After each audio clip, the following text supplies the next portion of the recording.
అందరు మంచిగా ఉన్నారు.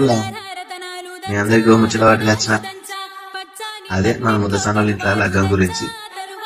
మన ముద్దసాని శకుంతలని మా అంకల్ బిడ్డ పెద్ద బిడ్డ రోహిణికి లగ్గం. పిల్లంతా మంచి గుణవంతురాలు చూడుది. ఇక పిల్లగాడు ఎవరనుకుంటారా, మన ఓదలు నుండే రామలేని స్వరూపంని రాజేశ్వరం ఇప్పుడు ఒక కొడుకు మన రోహిణిని ఇస్తాను. పిల్లగాడు ఎంత సుక్కలు ఉన్నాడో కదా చూడు జరా. పిల్లగానోళ్ళు లగ్గం ఖాయం చేసుకున్నారు. ఈ లగ్గం మన డిసెంబర్ 11 తారీఖు నాడు ఆమటలకు పొద్దుగల 7:33 ఖాయమైంది. ఇక లగ్గం ఏంటనుకున్నట్ట మన పిల్లలు ఇంటికన్నా నాగున్నారులేనే భూపాలపల్లి మండలం. జరా అది మర్చిపోకుండా అందరి ఆల పొద్దుగాలు వచ్చి మా లగ్గం సంబరం చూసిపోతే మా మనసు మస్తుని అవుతుంది. ఇక ఈ లగ్గంకి పిలిచిన ఎవరు అనుకుంటారు, మన ముద్దసాని శకుంతల ఉండి మా అంకాలి అని కుటుంబ సభ్యులు.